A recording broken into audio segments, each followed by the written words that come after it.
Hi everyone, hope you're all doing well.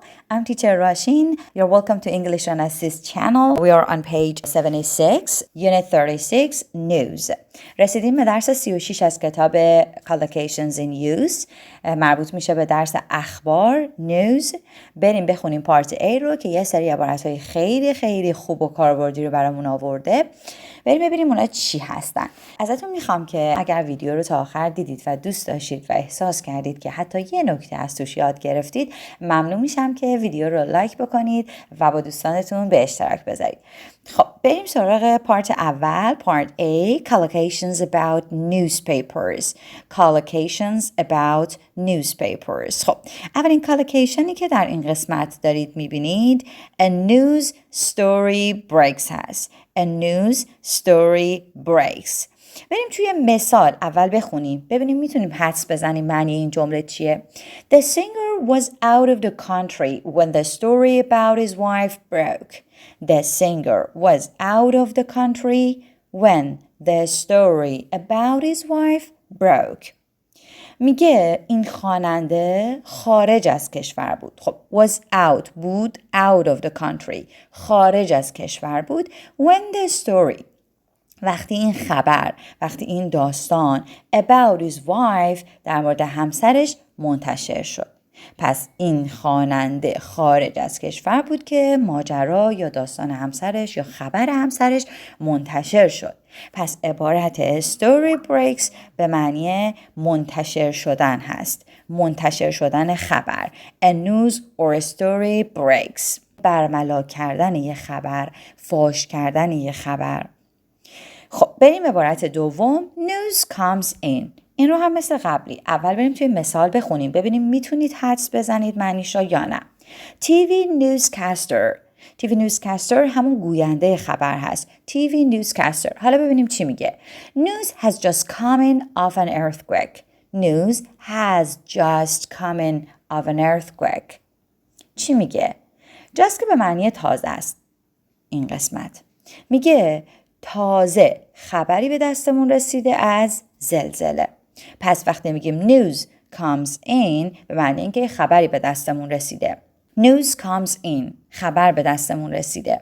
پس TV newscaster گفته، گوینده خبر گفته تازه خبری به دستمون رسیده از زلزله. News has just come in، پس خبر به دست رسیدن میشه news come in or news comes in. News has just come in of an earthquake. Of an earthquake. Okay? درباره یه زلزله. یه خبری از یه زلزله. عبارت پس شد news comes in. یه خبری به دستمون رسیده. News leaks out. حالا news leaks out به معنی چیه؟ این به معنی لو رفتن خبره. بریم توی مثال بخونیم. Although the two stars tried to keep their relationship secret, news of it soon leaked out. میگه گرچه که این دو ستاره سعی کردن رابطه خودشون رو مخفی نگه دارن. The two stars tried to keep their relationship secret. یعنی سعی کردن رابطهشون رو مخفی نگه دارن. Tried to keep their relationship secret. News of it soon leaked out. یعنی اما به زودی خبرش به بیرون درز پیدا کرد. خبرش لو رفت. Leaked out شد. پس leaked out.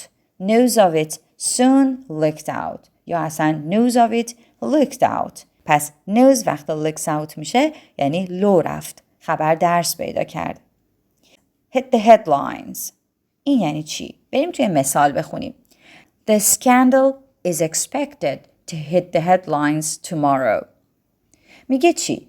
میگه انتظار میره is expected، انتظار میره is expected که این رسوایی، این اسکنداله فردا به تیتر اخبار تبدیل بشه.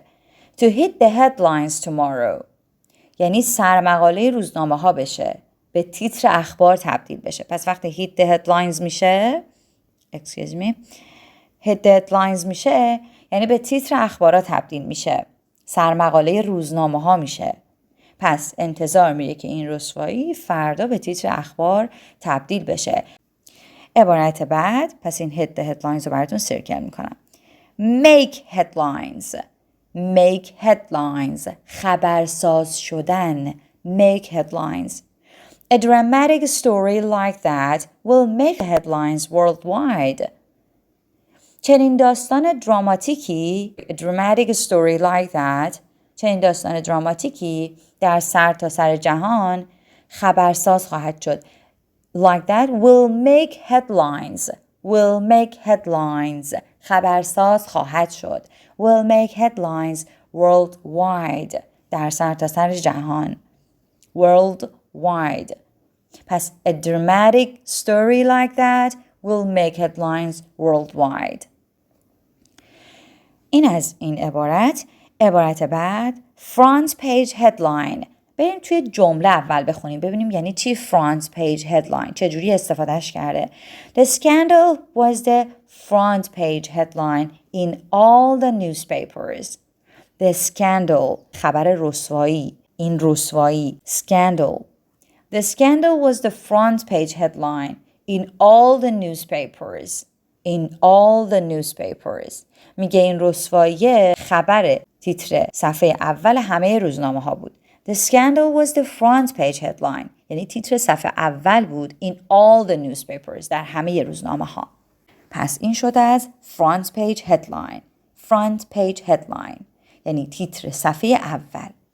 Front page. یعنی صفحه اول. حالا headline front page اگه بشه میشه تیتر صفحه اول. The latest news. The latest news. آخرین اخبار. The latest news from the earthquake zone is more hopeful. یعنی میگه آخرین اخبار از منطقه زلزله the earthquake zone is more hopeful. یعنی امیدبخش‌تره. is more hopeful. hopeful به معنی امیدواری هم هست. اینجا حالا با more بخوایم معنی بکنیم میشه امیدبخش‌تره. نمیگه امیدوارتره. more hopeful. امیدبخش‌تره. The latest news from the earthquake zone is more hopeful.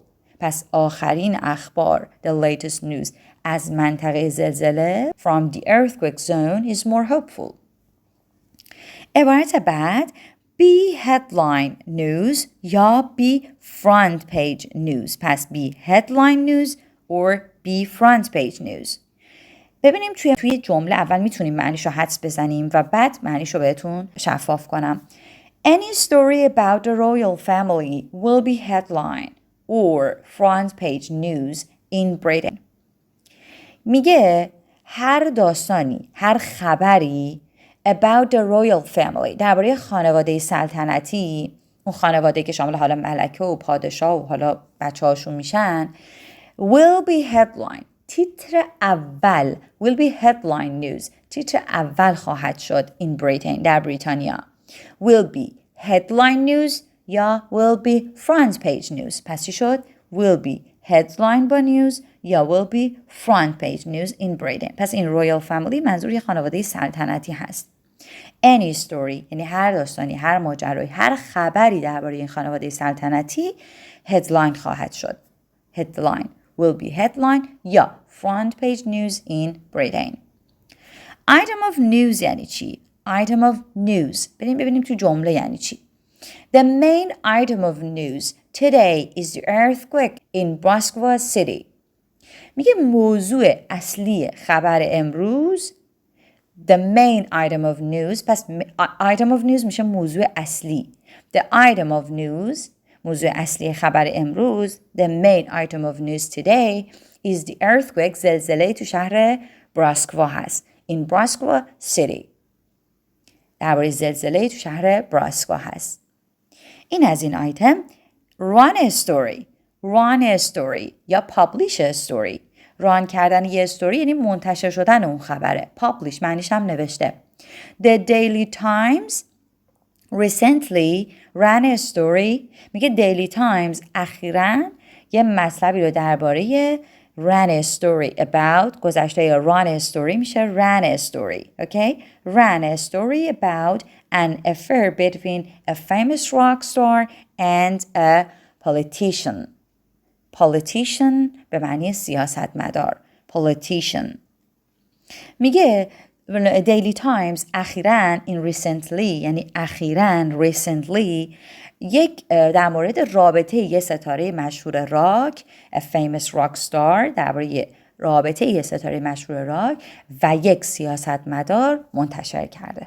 یه خبری رو درباره رابطه یه ستاره مشهور راک و یه سیاستمدار منتشر کرده. مطلبی رو در اون مورد منتشر کرده. ran a story یعنی منتشر کرده این مطلب رو. about an affair درباره رابطه بین این famous rock. affair between a famous rock star and a politician. عبارت بعد flick through the newspaper. این کالوکیشن هم خیلی خوبه. یعنی سرسری ورق زدن، فقط اصلا نمیخونید، فقط ورق میزنید و مثلا حالا اون هدلاین ها رو چک میکنید، سرسری میخونید. حالا ببینیم مثالش چیه. He flicked through the newspaper as he didn't have time to read it properly. اون روزنامه رو ورق میزنه، سرسری نگاه میندازه چون وقت کافی برای خوندن اون نداره. He flicked through the newspaper as he didn't have time to read it properly. پس این قسمت هم flick through the newspaper یعنی سرسری خوندن و حالا فقط ورق زدن و نگاه انداختن. یه مرور سریع. A news story breaks, news comes in, news leaks out. وقتی بوده که خبر لو میرفته، حالا news comes in خبر به دستمون میرسیده. Story breaks گفتیم که وقتی که خبری برای اولین بار فاش میشه. A news story breaks.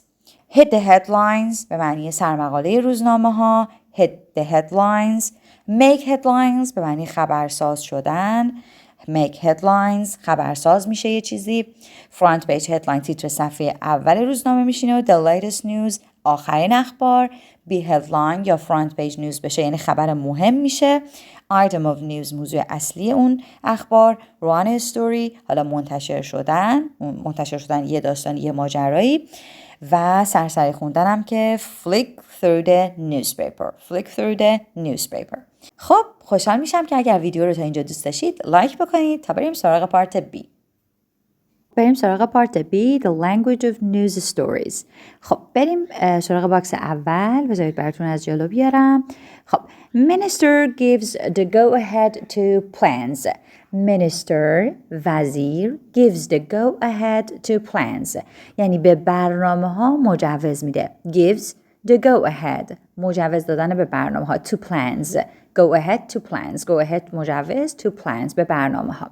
پس minister gives the go ahead to plans یعنی دادن مجوز برای برنامه ها. go ahead to plans. In a surprising turn of events last night, the government agreed to plans for the development of the city.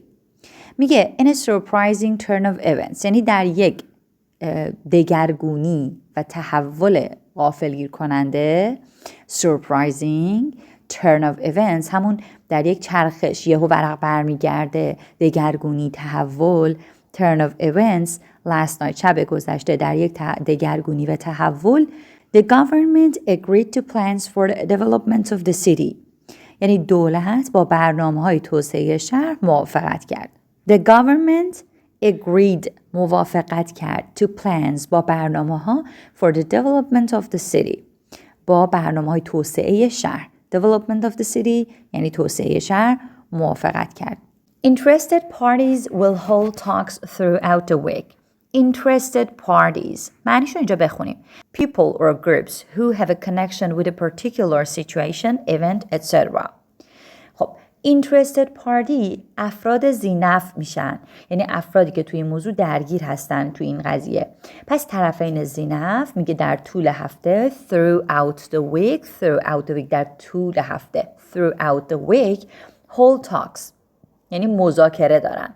مذاکره خواهند داشت چون ویل استفاده کرده. حالا will hold talks مذاکره خواهند داشت. پس طرفین ذی‌نفع افراد ذی‌نفع در طول هفته گفتگو خواهند داشت، گفتگو خواهند کرد.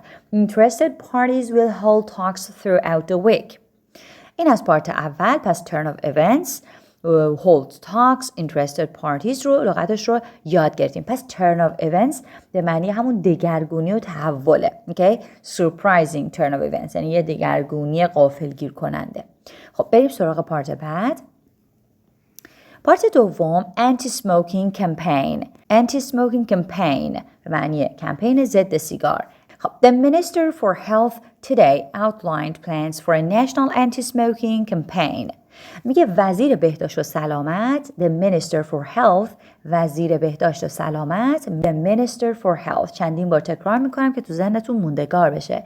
Today امروز outlined plans یعنی خلاصه کردن تشریح کردن یه طرحی for a national anti-smoking campaign.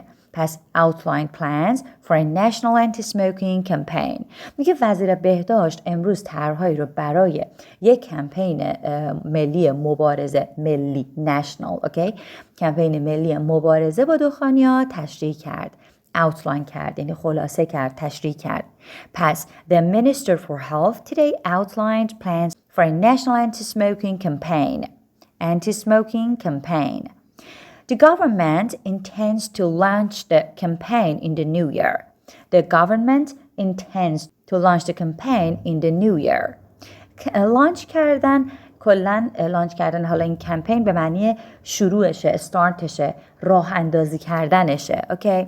پس the government دولت قصد داره که تو لانچ بکنه، راه اندازی بکنه در سال جدید کمپین رو، همین کمپین ضد سیگار رو.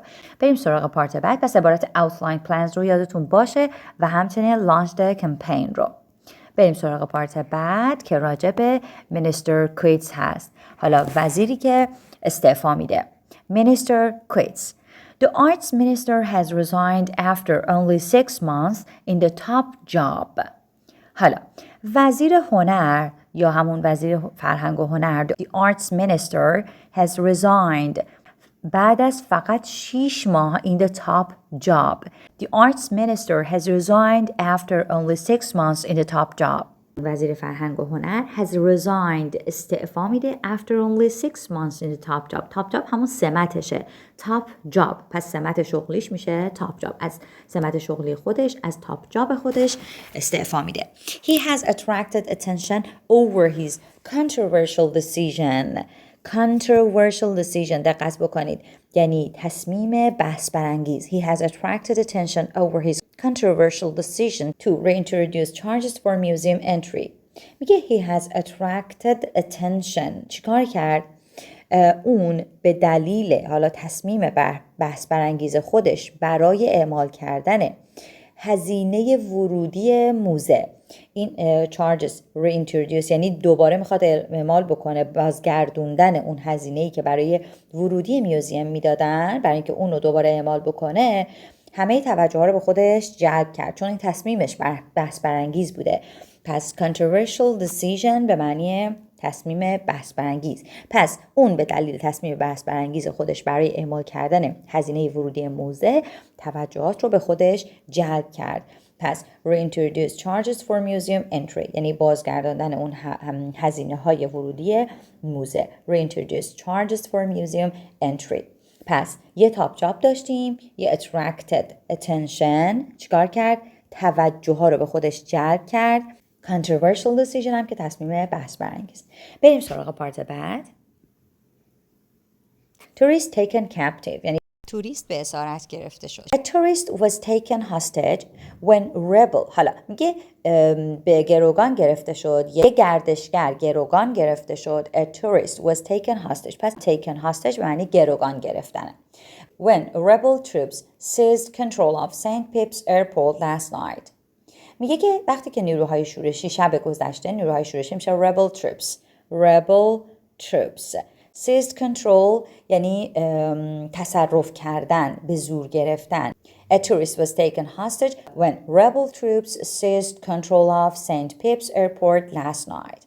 پس یک توریست taken hostage شد یعنی به گروگان گرفته شد when rebel troops نیروهای شورشی rebel troops seized control یعنی به دست گرفتن تصرف کردن فرودگاه سنت پیپس رو شب گذشته. خب این از این seized control یعنی تصرف کردن به زور گرفتن. The government has lost control of the area. دولت کنترل اون قسمت رو از دست داد اون ناحیه رو از دست داد. دولت یا حکومت کنترل اون قسمت اون ناحیه رو از دست داد. lost control of پس lost control of یعنی کنترل از دست دادن. حالا seized control of یعنی تصرف کردن و کنترل چیزی رو به دست گرفتن. Our reporter in St. Pepys is keeping a close watch on the situation and we shall be keeping you informed as the news develops. میگه وضعیت رو از نزدیک زیر نظر داره گزارشگر ما. our reporter گزارشگر ما توی سنت پیپس از نزدیک وضعیت رو زیر نظر داره. keeping a close watch on the situation. وضعیت رو keeping a close watch داره روش، یعنی از نزدیک وضعیت رو زیر نظر داره. and we shall be keeping you informed. ما شما رو در جریان news develops قرار میدیم. we shall be keeping you informed as the news develops. ما شما رو حالا مرتباً در جریان اخبار قرار خواهیم داد. keeping you informed یعنی ما شما رو در جریانش قرار خواهیم داد. بریم سراغ پارت بعد. پس در این قسمت taken hostage, seized control of, lost control of, keeping a close watch on, keeping you informed که یعنی شما رو در جریان قرار میدیم. News develops. Peace talks end in failure. چی شد؟ مذاکرات صلح.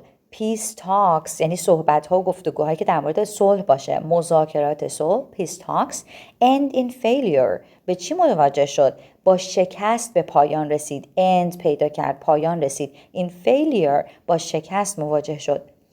Peace talks between the Eastern Liberation Army and the government of Korea broke down last night. چی شد؟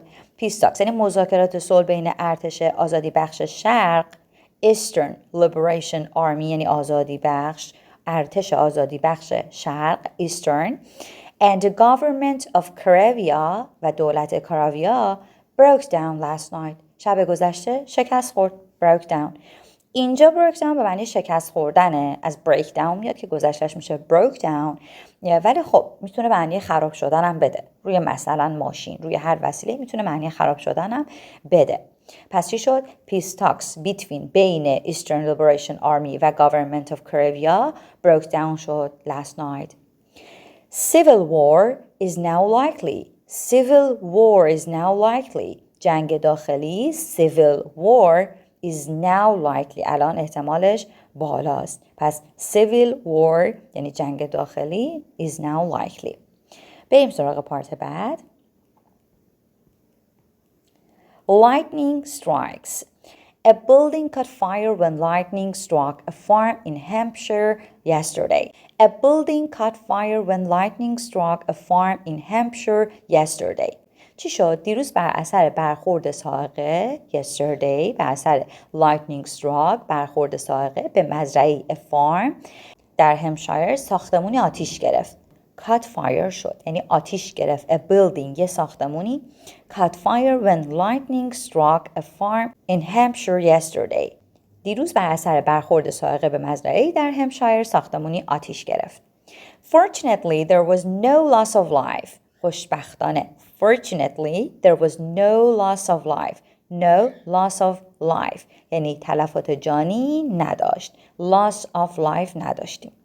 این بود از پارت آخر مربوط به این قسمت. تنها نکته که در پایان این قسمت مونده common mistakes این که برای آخرین اخبار از last news استفاده نکنیم و بگیم the latest news. این بود از نکته آخر مربوط به این قسمت. لایک و سابسکرایب یادتون نره. مرسی که ویدیو رو نگاه کردید. تا ویدیوی بعدی.